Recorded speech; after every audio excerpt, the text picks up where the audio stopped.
Bismillahirrahmanirrahim. Assalamualaikum warahmatullahi wabarakatuh. Alhamdulillahi haqq hamdi wa asyhadu an la ilaha illallah ahmaduhu wa ashkuruhu wa asyhadu anna nabiyyana Muhammadan abduhu wa rasuluh. Allahumma salli ala nabiyyina Muhammad wa ala alihi wa man tabi'ahum bi ihsan ila yaumiddin. Allahumma inna nas'aluka ilman nafi'a wa rizqan thayyiba wa amalan mutaqabbala. Puji syukur kita panjatkan pada Allah yang telah memberikan kita nikmat. Di antara nikmat yang ada, kita bersyukur bisa berada kembali dalam majelis yang mulia ini untuk melanjutkan pelajaran kita secara rutin. Yang pertama dari pembahasan Riyadhus Shalihin karya Imam Yahya bin Syarif An-Nawawi. Lalu setelah itu kita akan lanjutkan dengan pembahasan fikih ibadah dari kitab Manhajus Salikin karya Syekh Abdurrahman bin Nasir As-Sa'di. Baik, kali ini kita akan lihat pembahasan Riyadhus Shalihin kitab Al-Azkar, masih bab 249, zikir ketika menjelang tidur. Ya, zikir ketika menjelang tidur. Monggo dibaca. Bismillahirrahmanirrahim. Pembahasan kitab Riyadhus Shalihin karya Imam An-Nawawi, kitab Al-Azkar bab 249, zikir ketika menjelang tidur. Doa menjelang tidur. Bismika Allahumma ahya wa amut. Hadis nomor 1458. Wa an Huzaifah wa Abi Dzarin radhiyallahu anhuma anna Rasulullah sallallahu alaihi wasallam kana idza awa ila firashihi qala bismika Allahumma ahya wa amut. Rawahul Bukhari. Dari Huzaifah dan Abu Dzar bahwa Rasulullah sallallahu alaihi wasallam apabila akan beranjak tidur beliau mengucapkan bismika Allahumma ahya wa amut. Dengan namamu ya Allah aku hidup dan aku mati. Hadis riwayat Bukhari. Baik, kita lihat dari Hudzaifah dan dari Abu Dzar radhiyallahu anhuma, semoga Allah meridhai mereka berdua, bahwasanya Rasulullah sallallahu alaihi wasallam ketika beranjak tidur, jadi beliau lakukan persiapan sebelum tidur, beliau ucapkan bismika, dengan namamu Allahumma ya Allah, ahya aku hidup, dan wa amut aku mati. Imam Nawawi katakan ada sini riwayat Bukhari, namun sejatinya ini diriwayatkan oleh muttafaqun alaih. Di Bukhari ada, Muslim juga ada.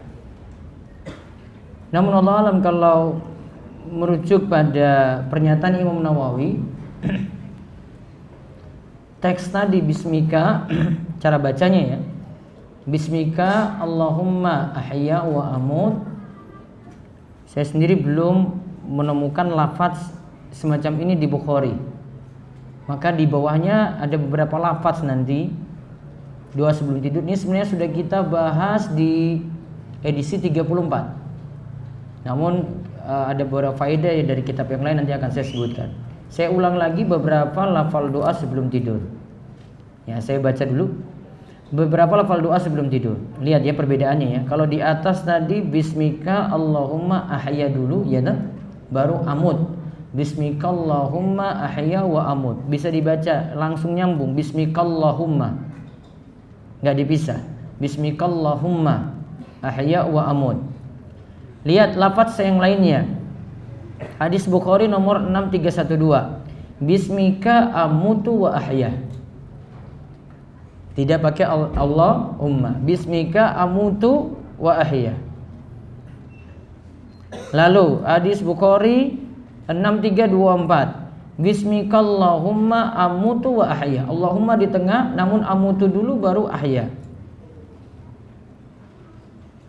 Terus yang ketiga, hadis Bukhari 7395. Bismika namutu wa nahya. pakai namutu wa nahya, bukan pakai amutu, namun namutu. Kalau namutu berarti dengan namamu kami mati dan kami hidup. Kalau tadi saya, aku, ya, ini pakai domir nahnu, bentuk plural. Terus di bawahnya lagi hadis Bukhari nomor 6314 6325, Allahumma bismika amutu wa ahya. Allahumma di depan. Berikutnya lagi hadis Bukhari 7394, Allahumma bismika ahya wa amut. Berkebalikan seperti di atas ya, sebaliknya dari yang di atas. Terus yang terakhir hadis Muslim nomor 2711, Allahumma bismika ahya wa bismika amut.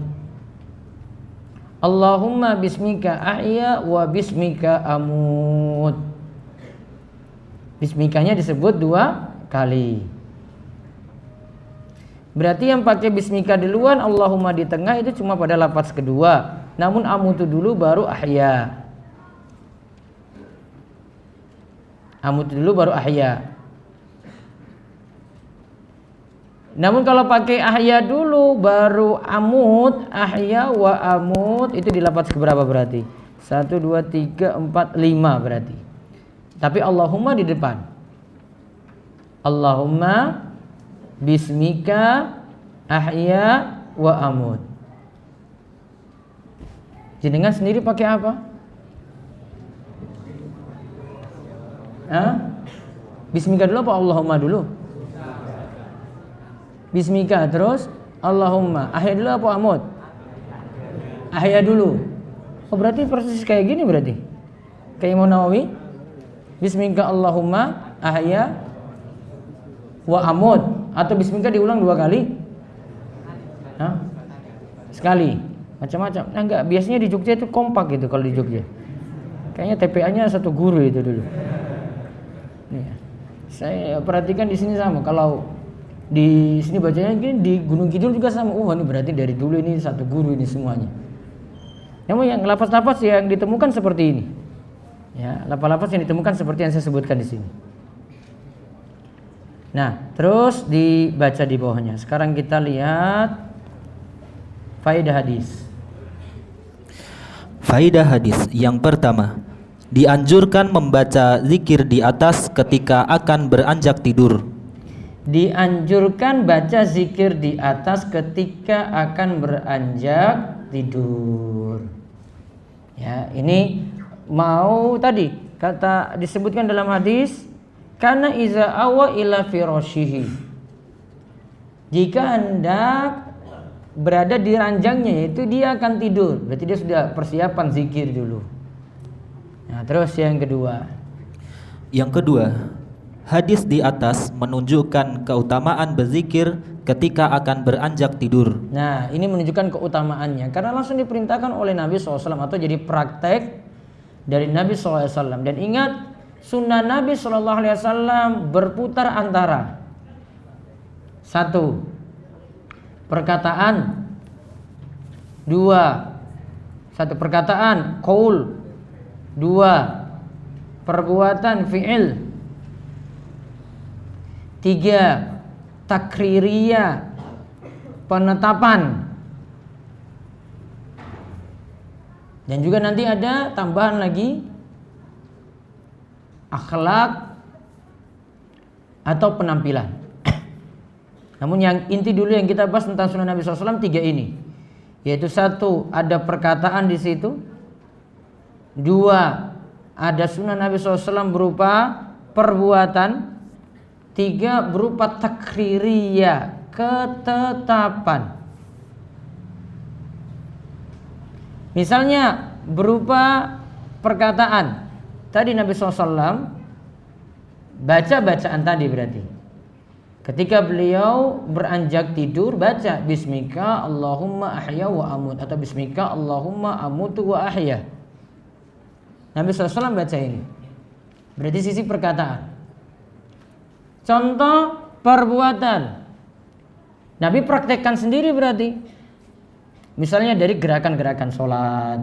Misalnya dipraktekkan oleh Utsman untuk wudhu Nabi Shallallahu Alaihi Wasallam. Ya, ini berarti contoh dengan fiil, contoh dengan perbuatan. Ada lagi takririyah, penetapan Nabi SAW setujui. Diceritakan dalam hadis bahwasanya para sahabat itu ketika masuk maghrib sudah masuk, maka mereka itu sudah berada di masjid rame-rame, sholat di tiang, menghadap tiang. Dan ceritakan apa yang mereka lakukan tadi, ini sholat qobliyah maghrib. Maka Anas ketika itu katakan, Rasulullah SAW tidak melarang kami dan tidak memerintahkan kepada kami. Berarti beliau menyetujui. Contoh lagi sunnah takririyah, seperti Nabi SAW membenarkan perkataan seorang budak. Dalam hadis Muawiyah bin Al-Hakam As-Sulami, Muawiyah ketika itu punya masalah dengan budaknya, kemudian dia lapor pada Nabi SAW. Ketika lapor pada Nabi SAW, Nabi memberikan ujian dulu untuk budak wanita ini. Nabi tanya, "Aina Allah?" Di mana Allah? Kemudian budak ini jawab, "Fis sama." Di atas sana. Fi itu dalam bahasa Arab di sini bisa maknanya ala. As-sama maknanya langit atas. Berarti kalau kita artikan fi dengan ala berarti di atas langit sana. Fi juga bisa bermakna di. As-sama itu berarti al-ulu, tinggi. Maka kalau diartikan berarti Allah di ketinggian. Allah di ketinggian. Berarti dua makna kalau budak tadi maksudkan fis sama. Yang pertama maknanya adalah Allah di atas langit, bukan di dalam langit. Ya, jadi bukan di dalam makhluk, di luar. Bahkan lebih tinggi lagi daripada itu. Makna yang kedua, Allah di ketinggian. Fil ulu, di ketinggian sana. Nah, ketika dijawab seperti itu, Nabi SAW tanya lagi pada budak wanita ini. Terus, man ana, siapa saya? Anta Rasulullah SAW. Engkau adalah Rasulullah SAW. Kemudian Nabi SAW katakan kepada Muawiyah, "Wahai Muawiyah, atikha fa innaha mu'minah." Wahai Muawiyah, bebaskan budak wanita ini karena dia adalah wanita yang beriman. Merdeka dia. Merdeka di sini dinyatakan merdeka berarti jawabannya tadi tepat. Berarti apa yang ditanya tadi? Dia jawab Allah itu di atas sana, Allah itu di ketinggian sana. Benar jawabannya. Ditanya siapa yang nanya ini? Dia jawab Rasulullah SAW. Benar juga jawabannya. Maka itu tanda sebagai orang beriman. Persetujuan. Yang jawab siapa? Budak wanita. Namun Nabi SAW menyetujuinya di tempat. Maka sunnah Nabi SAW juga kadang berupa persetujuan. Kadang beliau membenarkan tadi jawaban, kadang beliau tidak larang, beliau tidak memerintahkan, namun biarkan para sahabat melakukannya seperti tadi sholat sunnah qobliyah maghrib. Ya, itu sunnah takririyah. Jadi ada 3 nanti. Kalau kita lihat hadis Nabi SAW seputar 3 ini, Bapak Ibu para jamaah sekalian, lihat perkataan, perbuatan, persetujuan. Ya, perkataan, perbuatan, persetujuan. Perkataan beliau ucapkan langsung. Perbuatan beliau prakteknya seperti itu. Contoh lagi misalnya, para sahabat tuh lihat Nabi SAW kalau sholat itu jenggotnya itu naik turun. Bergerak naik turun, saking lebatnya. Berarti Nabi SAW berjenggot nggak? Berjenggot itu, saking lebatnya naik turun itu. Menunjukkan bahwasanya lahiriah beliau seperti itu. Ya, lahiriah beliau seperti itu. Contoh lagi lahiriah Nabi SAW, celananya itu di atas mata kaki. Sahabat tuh lihat gimana posisi sarung atau pakaian Nabi SAW di atas mata kaki. Ada yang setengah betis. Ya, Ya, menunjukkan bahwasanya praktek Nabi Shallallahu Alaihi Wasallam seperti itu pula. Dan para sahabat ingin praktekkan seperti tadi. Adapun hadis Abu Bakar As-Siddiq di mana Abu Bakar ketika itu sarungnya itu kadang turun, kadang di atas mata kaki. Ketika itu Nabi SAW ditanya oleh Abu Bakar, wahai Rasulullah, celana saya sering turun seperti ini. Apakah saya termasuk orang-orang yang sombong? Rasulullah SAW katakan, kamu bukan sombong. Karena memang dia tidak bisa menjaga celananya tadi. Ya, kadang turun ya, dikarenakan ya kondisi tubuhnya ya tidak terlalu gemuk, makanya pakai sarung ya atau pakai pakaian kadang turun tadi ya dari posisinya di atas mata kaki turun ke bawah, menunjukkan bahwasanya itu sesuatu yang jadi praktik Nabi SAW sendiri, juga beliau SAW setujui. Nah, kemudian yang berikutnya lagi, yang ketiga, Allah yang menghidupkan kita dan mematikan kita. Allah yang hidupkan dan Allah yang mematikan, itu secara mutlak. Adapun dengan perantaran malaikat itu atas perintah Allah untuk cabut nyawa. Malaikat nanti akan meniupkan sangkakala yang mati jadi hidup lagi atas perintah Allah juga. Adapun misalnya Dajjal, itu cuma kemampuan sementara yang Allah berikan pada Dajjal untuk menghidupkan yang sudah mati atau yang mematikan orang yang hidup. Itu pada Dajjal nanti pada hari kiamat. Menjelang hari kiamat Dajjal muncul. Dajjal bisa melakukan kejadian-kejadian istimewa seperti tadi. Namun atas kuasa Allah juga untuk memberi ujian pada manusia. Terus yang keempat. Imam Nawawi menyebutkan bahwa disebutkan mati dalam doa menjelang tidur karena tidur mirip dengan mati, sebagaimana bangun tidur adalah keadaan di mana bangkit atau hidup lagi secara sempurna setelah mati sementara. Nah, taib diibaratkan dengan hidup, kami mati karena tidur itu mirip dengan mati, walaupun tidur itu mati sementara.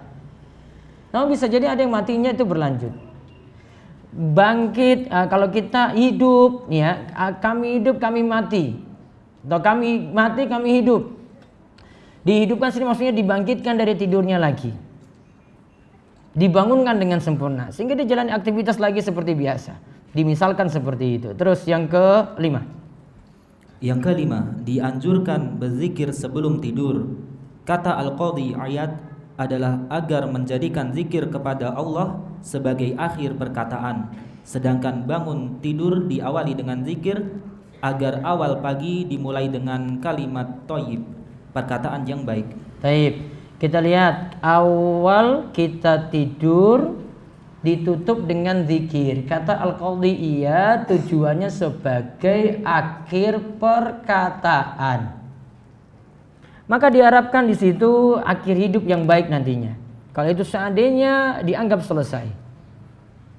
Sedangkan seketika kita bangun dari tidur diperintahkan lagi zikir. Apa zikir bangun tidur? Alhamdulillahilladzi ahyana ba'dama amatana wa ilaihin nusyur. Situ kalimatnya segala puji bagi Allah yang telah menghidupkan kami. Ini dimulai dengan kalimat thayyib, kalamut thayyib, perkataan yang baik. Maka hidup kita yang bagus itu adalah ditutup dengan kalimat yang baik, dimulai dengan kalimat yang baik, atau dimulai dengan kalimat yang baik, ditutup dengan kalimat yang baik. Makanya ketika kita meninggal dunia dianjurkan lagi ditutup akhir hidup itu dengan kalimat tauhid. Makanya ada hadis yang menyatakan man kana akhiru kalamihi la ilaha illallah dakhalal jannah. Siapa yang akhir perkataannya adalah kalimat la ilallah, maka dia masuk surga. Kemudian dianjurkan lagi untuk mentalkinkan, menuntun orang yang akan meninggal dunia supaya akhir hidupnya ditutup dengan kalimat la ilallah, lakinu mautakum la ilaha illallah. Talkinkanlah orang yang mati di antara kalian dengan kalimat la ilaha illallah. Adapun hadis yang berbunyi iqra'u yasin ala mautakum, Bacakanlah surat Yasin pada orang yang menjelang sakaratul maut di antara kalian. Hadisnya dhaif. Itu di antara hadis yang dhaif. Hadis yang sahih apa? Hadis ini bertentangan dengan hadis sahih, sehingga hadis ini para ulama katakan ini hadis mutharrib. Mutharrib itu menyelisih hadis yang lebih kuat. Hadis yang lebih kuat apa? Talkinkanlah orang yang mati di antara kalian dengan kalimat la ilaha illallah. Itu lebih sahih. Sedangkan tadi hadis yang katakan iqra'u yasin ala mautakum. Bacakanlah Yasin pada orang yang mati di antara kalian. Hadisnya dhaif. Walaupun dalam kitab-kitab mazhab dianjurkan seperti itu, namun yang sahih tidak mempraktekannya lebih afdal. Cukup dengan kalimat tauhid untuk ditalkinkan pada orang yang akan meninggal dunia. Terus yang keenam. Yang keenam, seorang muslim tidaklah mungkin lepas dari butuh pada Allah. Ia tidak bisa lepas dari pertolongan Allah walau sekejap mata. Maka seorang muslim butuh akan zikir ketika akan tidur, ketika bangun tidur, dan untuk urusan lainnya. Muslim butuh pada Allah setiap waktu, butuh pada pertolongan Allah setiap waktunya. Ketika ibadah dia butuh pada Allah. Ketika ingin jauhi maksiat dia juga butuh pada Allah. Ketika tadi dia akan tidur butuh pada Allah, bangun dari tidur butuh juga pada Allah, setiap keadaannya butuh pada Allah. Makanya kita juga ada bacaan zikir la haula wala quwata illa billah. La haula itu artinya tidak ada yang menghalangi dari maksiat kecuali Allah yang nolong. Wala quwata, tidak ada yang dorong untuk melakukan suatu ibadah atau ketaatan kecuali Allah yang menolongnya. Maka ada kalimat itu. Terus faedah berikutnya lagi. Yang ketujuh, jangan sampai tidur kita tidak diawali dengan zikir kepada Allah, karena berpaling dari zikir hanya mendatangkan kerugian. Terus dalam ayat disebutkan, ya ayyuhalladzina amanu la tulhikum amwalukum wala auladukum an dzikrillah wa may yaf'al dzalika faulaika humul khasirun. Hai orang-orang beriman, janganlah hartamu dan anak-anakmu melalaikan kamu dari mengingat Allah. Barang siapa yang berbuat demikian, maka mereka itulah orang-orang yang merugi. Baik, surat Al-Munafikun ayat 9 disebutkan, wahai orang beriman, la tulhikum amwalukum wala auladukum an dzikrillah. Janganlah hartamu dan anak-anakmu melalaikan kamu dari berzikir kepada Allah. Zikir kepada Allah kemarin sudah kita sebut juga. Kadang maknanya itu zikir itu sendiri, kadang maknanya itu sholat. Bisa jadi karena harta dan karena anak membuat kita lalai sholat. Wa may yaf'al dzalika, siapa yang lalai dari zikir berarti faulaika humul khasirun. Mereka termasuk orang-orang merugi. Di sini ada kaidah bahasa faulaika, ulaika sudah menunjukkan plural, sudah menunjukkan jamak, diulang lagi dengan kalimat dengan kata hum di situ. Hum seakan-akan itu tambahan. Namun di sini punya maksud dari sisi bahasa, itu punya maksud benar-benar merugi, ada penekanan lagi. Jadi dia benar-benar merugi, karena apa? Berpaling dari zikir. Maka kalau makna secara umum berarti orang yang rugi itu ketika harta anak lalaikan dia dari mengingat Allah, termasuk harta dan anak lalaikan dia dari urusan akhirat. Di dalamnya situ ada menuntut ilmu. Kok gara-gara harta, gara-gara dunia, gara-gara pekerjaan, kok nggak pernah menimba ilmu agama sama sekali? 1 minggu 1 kali saja untuk hadir di majelis ilmu. Rugi dia di sini, termasuk orang-orang merugi. Berarti untuk selamat dari kerugian, jangan sampai harta, jangan sampai anak, jangan sampai urusan dunia lalaikan kita dari berzikir pada Allah. Nah, itu pembahasan dari Riyadhus Shalihin kitab Al-Azkar, masih seputar zikir ketika menjelang tidur. Kita cukupkan dan kita tutup dengan doa kafaratul majlis. Subhanakallahumma bihamdika asyhadu an la ilaha illa anta astaghfiruka wa atubu ilaik. Assalamualaikum warahmatullahi wabarakatuh.